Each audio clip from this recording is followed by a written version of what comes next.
కోసం చూస్తున్నారా? ఐటీలో కెరియర్ బిల్డ్ చేసుకోవాలనుకుంటున్నారా? అయితే సమాధానం కోడింగ్ ట్యూటర్. మంచిగా చేసావు. ఇదే సెలబ్రిటీస్ విషయంలో ఇలాంటి ఎలిమినేషన్ జరిగితే యాక్సెప్ట్ చేస్తారా?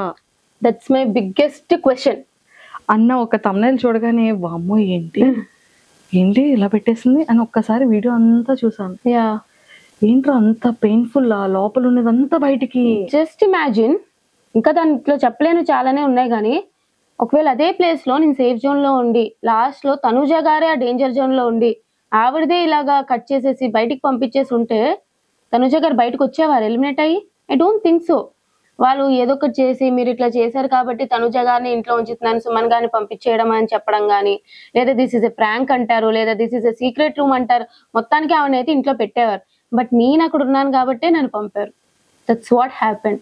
అంటే కామనర్ కి వాల్యూ లేదు, సెలబ్రిటీకి అయితే వాల్యూ ఉంది, రెస్పెక్ట్ ఉంది అంటాం. కామనర్ సెలబ్రిటీ అని పక్కన పెట్టేస్తే వాళ్ళకి ఫేవర్ గా ఉండే వాళ్ళకి వాల్యూ ఉంది, వాళ్ళకి ఫేవరిజం ఎవరైతే చేయట్లేదో వాళ్ళకి వాల్యూ లేదు అనేది నా ఫీలింగ్. ఎవరికి ఫేవరిజం? ఆబ్వియస్లీ నాకైతే హౌస్ లో బర్నీ గారికి అండ్ తనుజ గారికి చాలా ఫేవరెటిజం జరుగుతుంది అనేది నా belief. That's what is happening. ఇందుకు మరి అందరినీ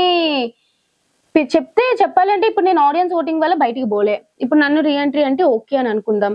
but why not Priya, Harish గారు, మనీష్ గారు అందరూ కూడా బర్నీ గారు లాగే ఆడియన్స్ ఓటింగ్ వల్లే కదా బయటకు వెళ్ళారు. మరి వాళ్ళందరినీ ఎందుకు పిలవలేదు లోపలికి? వాళ్ళందరికి కూడా ఒక 24 hours ఓటింగ్ పెట్టారు కదా మాకు ఫన్ జోన్ అని చెప్పి, వాళ్ళకి కూడా 24 hours ఓటింగ్ పెట్టొచ్చు కదా మా నామినేషన్ నుంచి నెక్స్ట్ డే వరకు. సో ఆబ్వియస్లీ ఇంకా ఫేవరిజం ఇంకా తనూజ గారిది అంటారా? కొత్త వీడియో పెట్టా ఇప్పుడే దాని గురించే. అమ్మో అందులో ఏముందో అసలు ఫస్ట్ నుంచి నాకు ఎందుకు అనిపిస్తుంది, ప్రతిసారి కన్ఫెషన్ రూమ్ లో ఆమె వెళ్తుంది. ఇప్పుడు కళ్యాణ్ కెప్టెన్ అయినప్పుడు వావ్ వాట్ ఏ నైస్ అని చెప్పి ఒక 20 seconds 30 seconds లో అయిపిచ్చేసారు. ఆ రోజు అక్కర్లేని పాయింట్ కి 30 minutes నుంచోబెట్టి తనుజ గారితో డిస్కషన్లు. ఇప్పుడు డెమాన్ పవన్ ది ఏదో చెప్పారు కాల్ది, అదంతా సోది, అట్లాంటిది ఏం జరగలేదు. బట్ వీడు కెప్టెన్ అయినా ఇండైరెక్ట్ గా ఏదో హెల్ప్ వాళ్ళు కెప్టెన్ అయినట్టు క్రియేట్ చేశారు. ఆ వీడియో వెళ్ళి తనుజ గారికి చూపించారు. మొన్న గోల్డెన్ బజార్ లో సంచాలక్ క్లియర్ గా ఫెయిల్ అయ్యింది. ఆ ఫెయిల్ అయినప్పుడు ఓకే పర్లేదు, సంచాలక్ డెసిషన్ ఈస్ ఫేర్ అన్నారు. నేను సంచాలక్ గా చేసినప్పుడు కరెక్ట్ డెసిషన్ తీసుకున్నా సరే నాకు 3 days ఒకే బట్టలు వేసుకోవాలని పనిష్మెంట్ ఇచ్చారు. సో ఆబ్వియస్లీ తనుజ గారు బిగ్ బాస్ గారికి ముద్దు బిడ్డ అన్నట్టు అనిపిదా మాకు? అమ్మో ఇంత పెద్ద లాజిక్ ఉందా?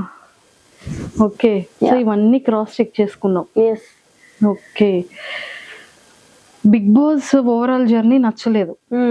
ఇందులో నీకు బాగా కనెక్ట్ అయిన కంటెస్టెంట్స్ ఎవరు బిగ్ బాస్ హౌస్ లో? ఇప్పుడు కళ్యాణ్ ఆఫ్ కోర్స్. మీ ఇద్దరి క్యూటెస్ట్ మార్నింగ్, మీ ఇద్దరి క్యూటెస్ట్ ఫైటింగ్, మీరిద్దరు పాప నా ఇష్టం రా అని పిల్లతో ఎందుకు కొట్టేవరా? అప్పుడు ఏదో అవుతున్నట్టుంది తెలియదు, కొడుతూనే ఉండు మామూలుగా. మా ఇద్దరి మధ్య ఏవో ఒకటి అవుతూనే ఉంటాయి. వాడు ఇట్లా అంటాడు అట్లా అంటాడు, నేను ఏమైనా ఎక్కువ మాట్లాడిస్తే ఇలా సైకిల్ చేస్తాడు వద్దే అన్నట్టు. అట్లానే నేను కూడా వాడు ఆర్డర్ ఇట్లా అని చెప్పి మా ఇద్దరికి ఆటోమేటిక్ గా అర్థమైపోతుంటాయి అనమాట. సో కళ్యాణ్తో ఎక్కువ బాండింగ్ అనమాట. నెక్స్ట్ ఇంకా అందరితో అంటే ఇంకా డెమాన్ పవన్ అని చెప్తా. సో ఉన్న వాళ్ళు ప్రియాతో కూడా ఫస్ట్ 2 weeks మీరు ఎంత నెగిటివ్ అనుకున్నా ఏమనుకున్నా సరే జెన్యున్ గానే మా ఇద్దరు బాండింగ్ ఉందన్నమాట. ప్రియాదే నీది బాండింగ్ నెగిటివ్ అని ఎక్కడ ఏం రాలేదే. అంటే ఫస్ట్ నెగిటివ్ చేసేసారు సాకిని దాకిని అని చెప్పి. ఎస్, అంటే మీ ఇద్దరి వాయిసెస్, మీ ఇద్దరు కలిసి మిగిలిన వాళ్ళతో మాట్లాడే ఆ సంభాషణ, అదే సో అలాగా మీ ఇద్దరు కలిసి ఏదో జనాలకి ఒక వేలో ఆ వాయిసెస్ వల్ల అనుకోవచ్చు, ఆ గొడవలాగా సాకిని దాకిని లాగా కనిపించాం. పర్లేదులేండి తెలిసిందే కదా. బట్ ప్రియాతో కూడా నాకు జెన్యున్ బాండే ఉంది. సో ఫస్ట్ నుంచి మాది ఉంటారు. నాకు కళ్యాణ్, డెమాన్ పవన్, ప్రియా వీళ్ళు ముగ్గురు బాగా కనెక్టెడ్. ఎస్, హౌస్ లో కళ్యాణ్ తర్వాత మళ్ళీ ఎవరు ఫేవర్? డెమాన్ పవన్. టాప్ 5 లో నీ అనాలిసిస్ ప్రకారం ఎవరు ఉంటారు అనుకుంటున్నారు? విన్నర్ తనుజ, రన్నర్ నాకు తెలిసి మాన్యుల్, 3rd పొజిషన్ లో పెడితే కళ్యాణ్ పెడతారు. ఒక 2 కామనర్స్ ఉండాలి కాబట్టి డెమాన్ పవన్ కూడా 4th పొజిషన్ లో పెడతారేమో. ఆర్ఎల్స్ బర్నీ గారు ఫేవరెట్ కాబట్టి బర్నీ గారిని 4th పెట్టి డెమాన్ పవన్ 5th పొజిషన్ లో పెడతారు. వీళ్ళు 5 ఉంటారు అనుకుంటున్నాను. వీళ్ళు 5 ఉంటారు. ఆర్డర్ కూడా ఇదే ఉండొచ్చు. ఓకే, నెక్స్ట్ ఈ కమింగ్ వీక్ ఎవరు ఎలిమినేట్ అయ్యే ఛాన్సెస్ ఉందంటావు? ఇప్పుడు ఎవరు నామినేషన్ లో ఉన్నారో తెలియదు కదా. నార్మల్ గా అయితే గౌరవ్ అవ్వాలి. నిఖిల్ అసలు వైల్డ్ కార్డ్స్ అయితే ఏం చేయట్లేదు, కానీ కనిపించట్లే. అమ్మాయిలు ఓకే, ఇప్పుడు మాధురి గారు కూడా వచ్చేసారు కాబట్టి ఇంకా వైల్డ్ కార్డ్స్ లో ఎవరున్నారు లోపల? ఎవరు లేరు అమ్మాయిలు. అబ్బాయిలు 3 ఉన్నారు. 3 కూడా టప టప టపమని వచ్చేస్తారు. టపమని వచ్చేస్తారు. వాళ్ళు నామినేషన్ లోకి వచ్చారంటే నెక్స్ట్ వైల్డ్ కార్డ్స్ ముగ్గురు తప్పటప్పమని వచ్చేస్తారు. ఓజీవస్ వాళ్ళు కంటిన్యూ అవుతారు అంతే. అంతే. ఓ సూపర్. సో మొత్తానికి అయితే టాప్ 5 లిస్ట్ కూడా చెప్పేసావు. ఓకే రా, బిఫోర్ నీ సాఫ్ట్వేర్ జర్నీ ఎలా ఉంది, ఇప్పుడు నెక్స్ట్ సాఫ్ట్వేర్ కంటిన్యూ చేస్తావా, ఇండస్ట్రీలో ఉంటావా? లేదు కంటిన్యూ చేస్తా, బట్ ఈ లోపు ఏమైనా మంచి మంచి రోల్స్ వచ్చినా లేదా చిన్న చిన్నవి ఏమైనా వచ్చినా సరే ఐ విల్ టేక్ ఇట్.